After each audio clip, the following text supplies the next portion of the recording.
through, I think I've read from this semi-recently. By that, I mean within the last 2 or 3 years. But if nobody writes it down and nobody remembers what they had for lunch yesterday, I think we're safe. Anyways. Anybody tired tonight? All right, that's what I was afraid of. Anybody a loud snorer? All right, that's what I was afraid of.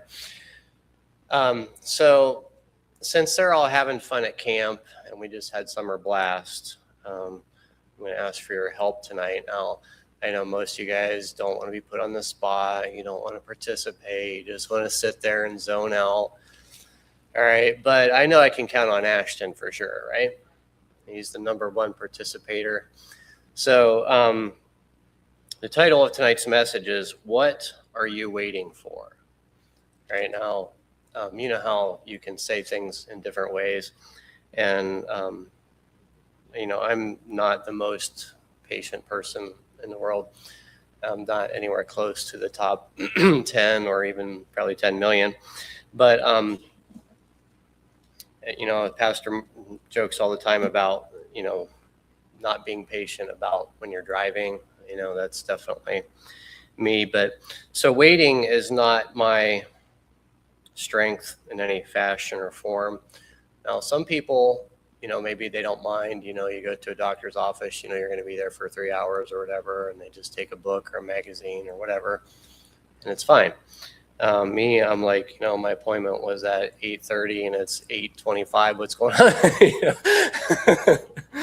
But anyways, so we had the word up when we had done Summer Blast, all right? And so we're not going to do it quite that way, but whenever I pause in my reading for just a minute, I want somebody to shout out, what are you waiting for? All right, can you guys handle that? All right. All right, good job. All right, so Genesis chapter 39, we're going to start reading there. This is Joseph, and it's very ironic talking about waiting because our son Joseph called today and said he was driving like a flagger car or something for a trust delivery. I don't know if that's the right term, but anyways, you drive before or behind a wide load or whatever, oversized load. And he said they were sitting where there was a semi-truck, not their truck, thankfully, but another semi-truck overturned. And he was sitting in traffic, if you want to say it that way, for 4 or 5 hours, just sitting there. And so, not knowing when they're going to get done, if they're going to get done, what's going on. And so it's kind of ironic that we're talking about Joseph in the Bible waiting. But at any rate, just to give a little background information, in Genesis 37, you might remember that Joseph had a what? A dream. All right, very good. He had a dream. And so his dream, he was about, in Genesis 37:2 tells us he was 17 years old when he had this dream. And in his dream, basically his parents and his siblings were going to bow down to him. And 2 different dreams that had the same kind of gist to it. He told his family, and guess what? Nobody was really too thrilled about it. Okay.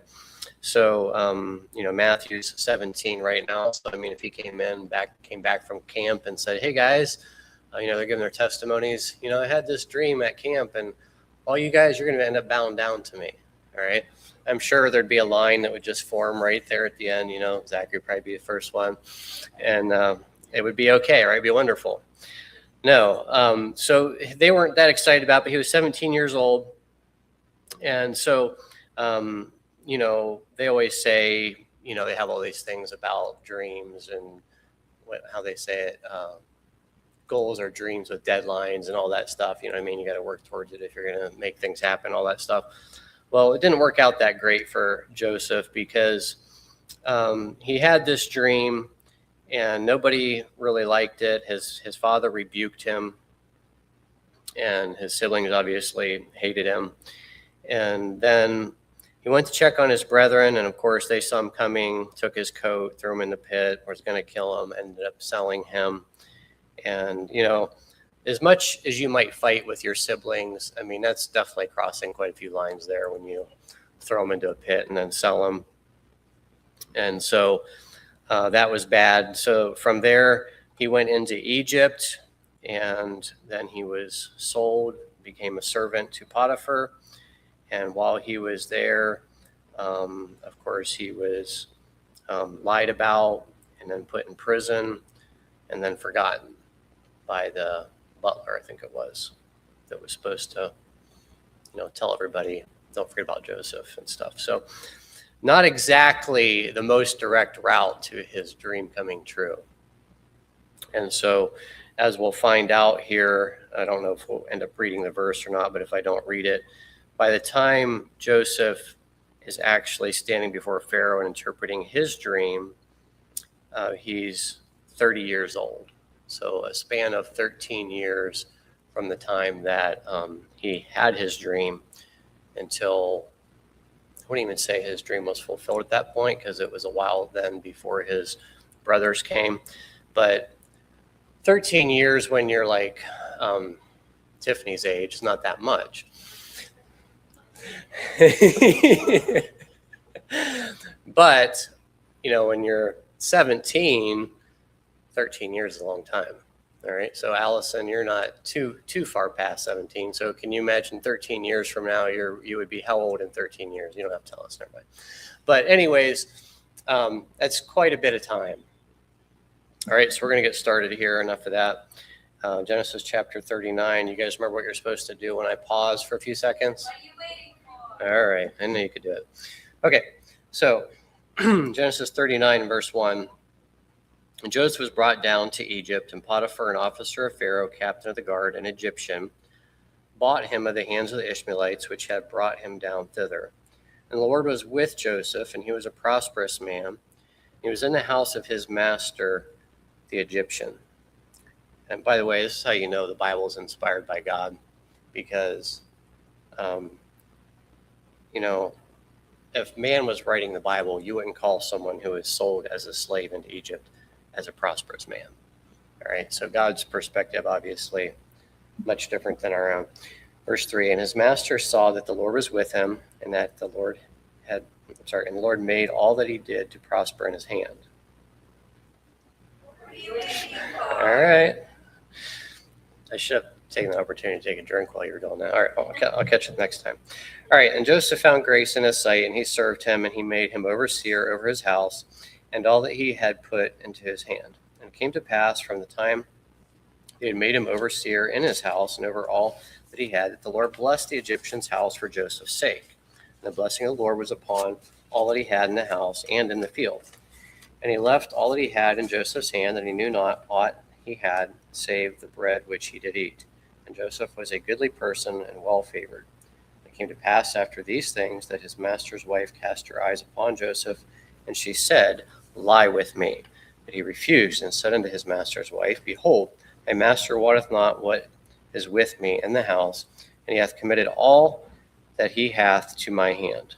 There is none greater in his house than I, neither hath he kept back anything from me but thee, because thou art his wife. How then can I do this great wickedness and sin against God? What are you waiting for? All right, good job.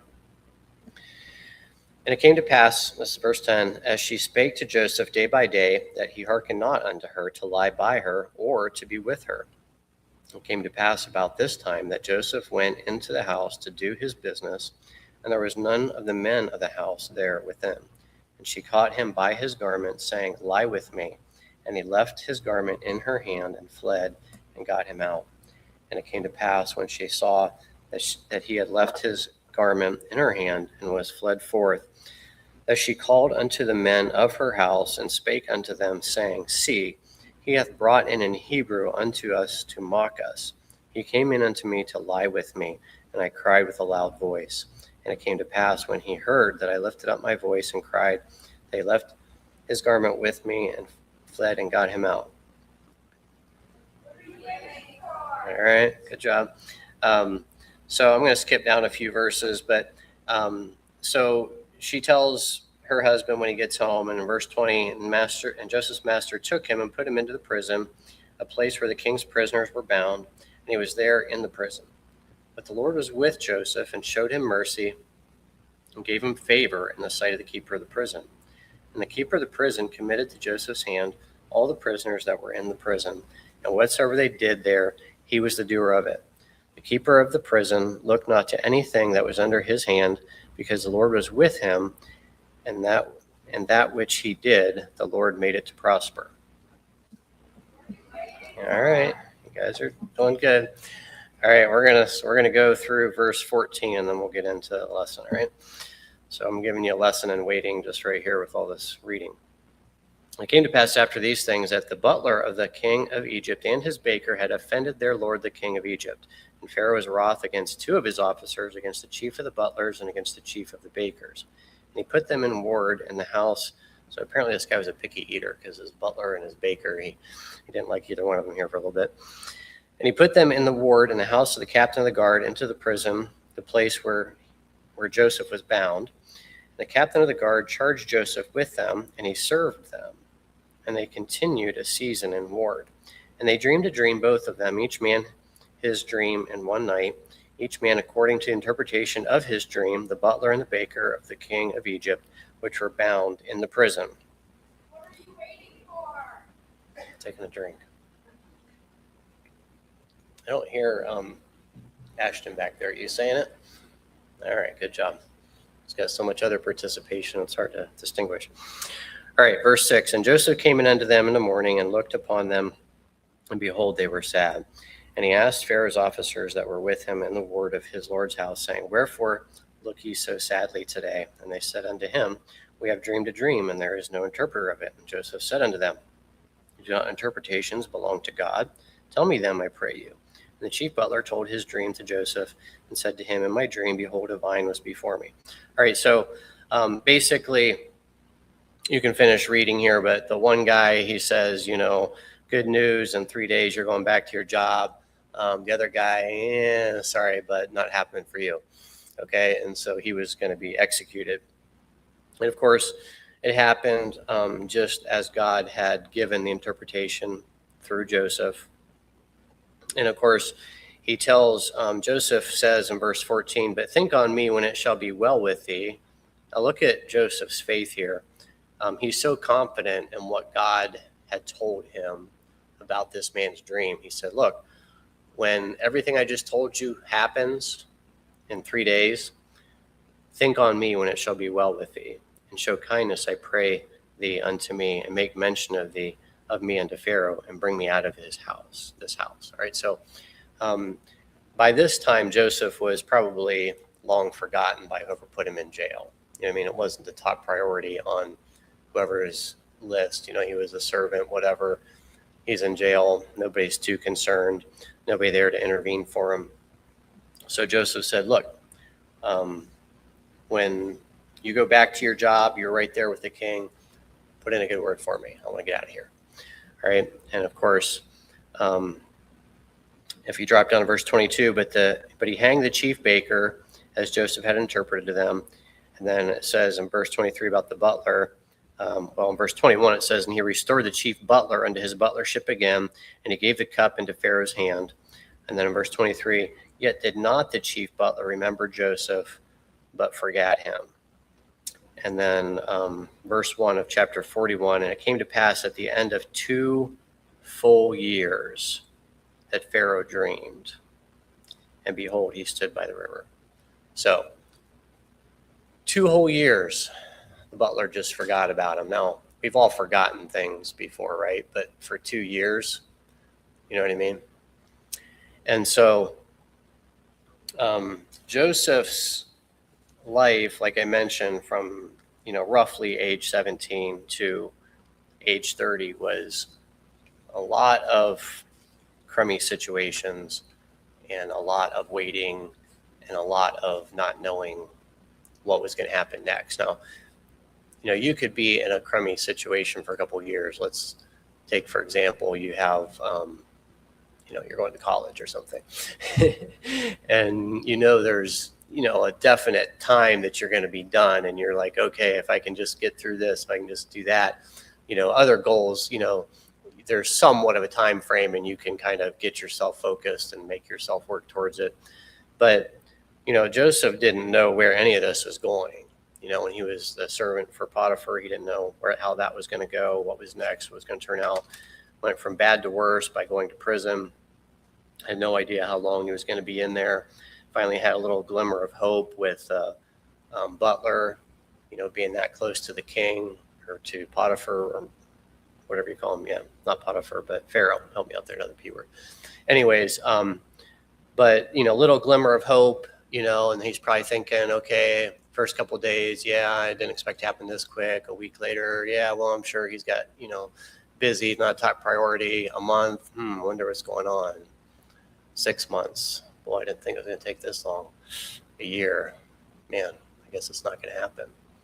2 years, what's plan B?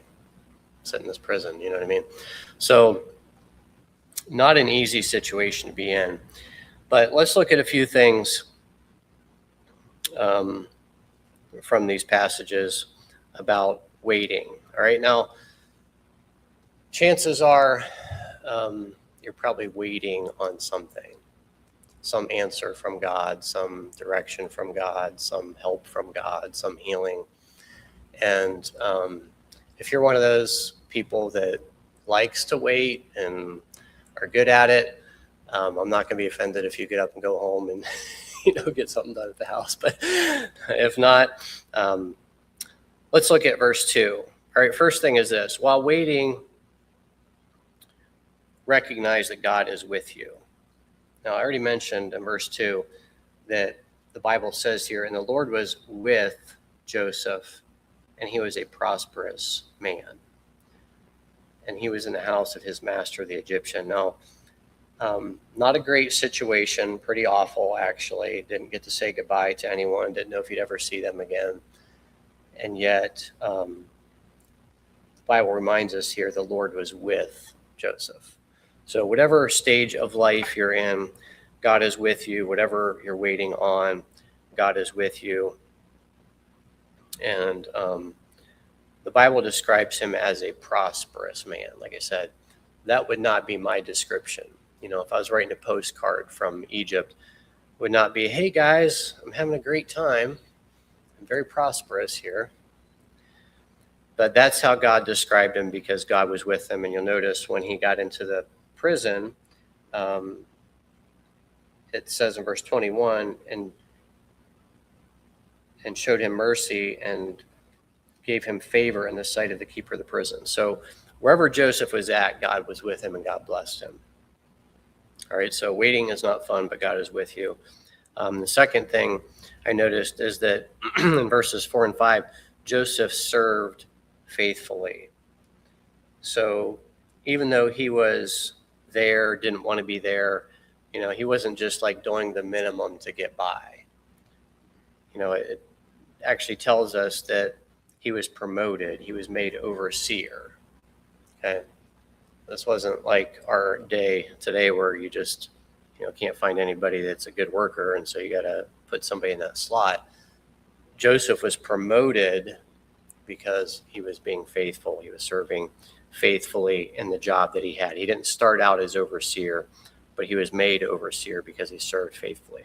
All right. Now, the next thing I notice is this, and it's somewhat inferred, but I see that Joseph had a good attitude. So in verses 4 and 5, you can see if he's working hard, doing well, prospering, being blessed, other people recognize it. I think we can infer from that he had a good attitude. But if you look at chapter 40 and verses 6 and 7, where he greets these butler and baker and says, he looked upon them, and behold, they were sad. He noticed that. And so he didn't just commiserate with them. He's like, yeah, guys, you think you got it bad. Look how long I've been here. Tell you what, before that happened, my brother sold, he could have just went on and on. But he had a good attitude. And that's very challenging, isn't it? Have a good attitude when you're waiting, when you're in a situation you don't want to be in, when you're, kind of in a difficult spot. But Joseph was there. He prospered. He cared about people, and he had a good attitude. Next thing I noticed in chapter 39 and verse 8 is that he kept himself pure. And so in verse 8 it says that, but he refused, right? This is when his master's wife was pursuing him. And he said flat out, he gave her, like the reasons, hey, he's your husband, all that stuff. But then he said that it would be sin. He said, for me, that would be, how can I do this great wickedness and sin against God in verse 9? Right. So his relationship with God, not just was God with him, but he was close to God. All right. We know God never abandons us, even when we're unfaithful or all the things that we do that make us unlovable to many other people. God still loves us, but it wasn't just that God was with Joseph. Joseph had a right relationship with God, and he said, how can I do this great wickedness and sin against God? Now, there was nobody else there. The Bible told us there was no other men in the house.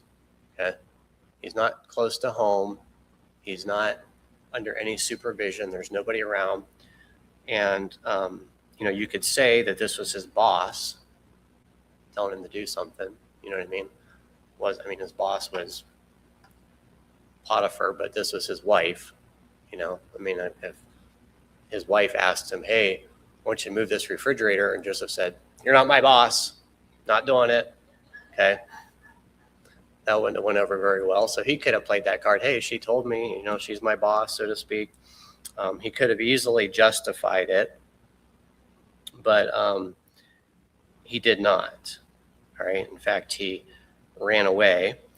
And the Bible tells us to flee youthful lusts. And, it just seems like we're, the Bible says flee youthful lusts, but it's not just young people that need to flee. Youthful lusts. It's the lusts that are youthful, not necessarily the sinner that's youthful.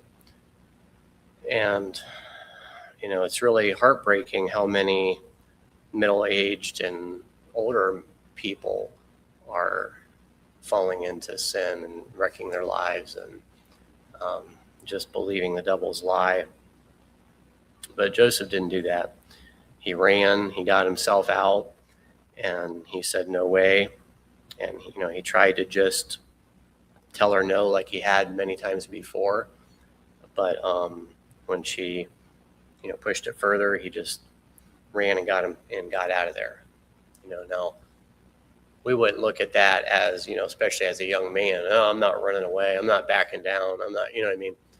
But he just got out of there. He did the right thing. And he suffered for it. He could have stayed. He could have justified his sin and he wouldn't have went to jail. But he also wouldn't have met the butler, and he wouldn't have, in God's providence, become ruler over the, second ruler over Egypt and been able to sustain his whole family that had betrayed him, and of course his father too. But you see how God worked through this very difficult situation. So he suffered for righteousness' sake. He was lied about. He was put in prison. But then we see him once again, serving faithfully in prison. In verse 21 through 23, the jailer picked up on it right away. Hey, I can use this guy. He's helpful. He's productive. He's trustworthy. And so there he was again, prospering wherever God had put him in whatever crummy situation he was in. Next thing I saw in chapter 40 and verse 4 is this. Joseph realized that there were people to minister to, even in his time of waiting. All right. I'm always encouraged by Mrs. Jones and her efforts to reach people at the doctor's office. I have to admit I have kind of a crummy attitude. So I'm like, I don't want to be here anyways, and so it's a lot harder to, really just leave it in God's hands and say, look, there's people around me wherever I'm at. And there's people that can hear about Christ and need to hear about Christ. And so in verse 4, it says this, and the captain of the guard charged Joseph with them. This is when the butler and the baker got there to prison. and he served them. Think about that. Joseph took his job, even in prison, seriously. And it wasn't just like, oh, I have to do this. No, he served them. And so there was people around him, even though he's in this crummy spot, that he could minister to. And God can use us in whatever place we're at or whatever situation we're in. In verse 8, I saw that he pointed them to God. Now, they told him that they had these dreams, and they said, they're sad because there's no interpreter. And Joseph said unto them, do not interpretations belong to God? So he pointed them right back to God. Now,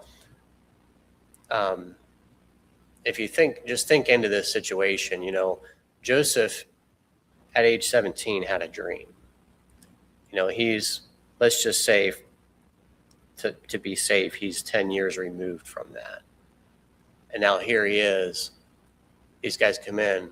Oh, we had a dream. Oh, yeah. Yeah, I had a dream once too.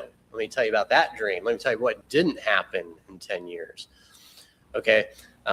We have this one painter at work that we kind of have a running joke about, because he's kind of always down and always, complaining about something. And we're like, hey, you want to call this guy, and stuff like that. But not the kind of person that anybody wants to really deal with unless they absolutely have to. And so, but Joseph wasn't that guy. He wasn't the bitter, I had a dream once, but it didn't work out. And you guys might as well just plan on dying here in prison. He could have had that kind of disposition. But he pointed them to God and said, basically, I still believe in the dream God gave me, and God is interpreter. So he said, tell me about it. He seemed to have an enthusiastic approach to them. Hey guys, tell me about the dream. God knows what it's all about. God can help you. And so, and by the way, understand that when we're talking about dreams here, the Bible tells us in the book of Hebrews, I think it is, that God spoke to us in different times and days past. You know what I mean? But hath in these last days spoken to us by his Son. So we're not talking about dreams, like when we're asleep now and we have a dream and it's, all kinds of weird stuff happening. Or dreams like we talked about, I want to be an astronaut, that kind of thing. That's different. This is God giving a message to people. And we saw, Joseph had a dream, the baker and the butler had a dream, and then later Pharaoh had a dream. So these are legit ways that God is communicating. And so Joseph still believed. He still had his faith in God. And he told these men, this is what's going to happen. All right, so he pointed them to God. He still believed. I saw this too. He was faithful to the truth. Joseph didn't sugarcoat it. It was nice giving the butler the news. Hey, 3 days, you're back on, you're out of here. You're back to your job. And, Baker got all excited thinking, hey, that's good news. Tell me about my dream. And he didn't sugarcoat it. He just said, hey, not going to work that way for you. In verses 18, and we'll say verse 19, Joseph says, yet within 3 days shall Pharaoh lift up thy head from off thee, shall hang thee on a tree, and the birds shall eat thy flesh from off thee.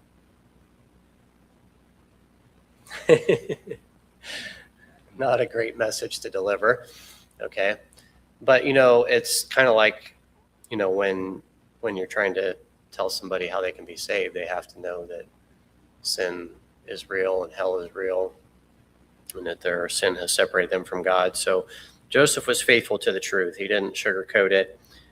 He just told it like God told it to him. And mentioned this already, but I want to point out again in chapter 40 and verse 23, and then again in 41:1, that Joseph's waiting was indefinite. Okay, he didn't know this is how long it's going to take. I can just make it a few more days, I can just make it till this next month or whatever. He didn't know. Now after 10, 12, 13 years, I think even the best of us would be getting a little discouraged, and so he just had to keep waiting. Didn't have any other choice. We have no reason to believe that Joseph ever stopped being faithful, ever stopped serving others, ever stopped believing. But just so we don't close on a bad note, so to speak, I want to point out the culmination of Joseph's waiting. So in chapter 41, we didn't read these verses yet, but in chapter 41 and verse 14, this is after Pharaoh had his dream. He couldn't figure out what it was. Nobody else could figure it out. The butler finally had his light bulb moment where he's like, oh yeah, Joseph, 2 years ago, I was supposed to tell you about him. But he says, verse 14, then Pharaoh sent and called Joseph, and they brought him hastily out of the dungeon. All right. Notice they didn't go get him from the gym. He wasn't lifting weights. He wasn't watching cable TV. They got him out of the dungeon, and he shaved himself and changed his raiment and came in unto Pharaoh. And Pharaoh said unto Joseph, I have dreamed a dream, and there's none that can interpret it. And I have heard say of thee that thou canst understand a dream to interpret it. Now listen to how he gives God the glory. And Joseph answered Pharaoh, saying, it is not in me. God shall give Pharaoh an answer of peace. So, in verse 41, they brought him out of the dungeon. He shaved himself. He changed his raiment. Basically, in one day's time, he woke up in a prison and went to bed in the palace, if you want to put it that way. I don't know where he actually slept, but it was much different than the dungeon, I'm sure. And so, Joseph was faithful. And, I always like things that end well. I'm not a fan of these like movies and stuff that everybody dies and, cliffhanger type endings and just like, why'd you do that? Sat here and wasted my time watching this. But, and so we like Bible stories because when things end like this, and by the way, it is true. It's not something that just was written down as a, fable or whatever you want to say. But not every situation ends that way, right? I mean, we've been around long enough to realize not every situation ends that way, but it doesn't change the truth. If we go back to the beginning, that God is with us in whatever situation we're in, and that we can still serve him faithfully, and we can still have a good attitude with God's help, of course. We can still keep ourselves pure. We can still suffer for righteousness' sake, though that's not at the top of our list either. We can still look for people around us that we can minister to, and we can point them to God, and we can continue believing that God has a purpose in the situation that we're in. We can still be faithful to the truth and give the truth to others. And we can definitely need to guard our hearts about becoming bitter. Think about Joseph watching these other guys and the butler, not the baker, but the butler, his dream come true. You got to be pretty close to God to be happy for other people when their stuff goes well and yours doesn't. And so he had that good attitude, something that I'm sure I need a lot of work on. Maybe it's something that you would need help in as well. But anyways, let's just ask God for help and ask him to help us to be faithful in the place that we're in. And if things are going great and you're the employee of the month, I am happy for you. Good job. And but there will come those times when things aren't as great and you'll need the Lord's help. So just stay close to him, keep your heart pure, and continue loving and serving. All right. Anything else that needs said, Brother Rob, before we close?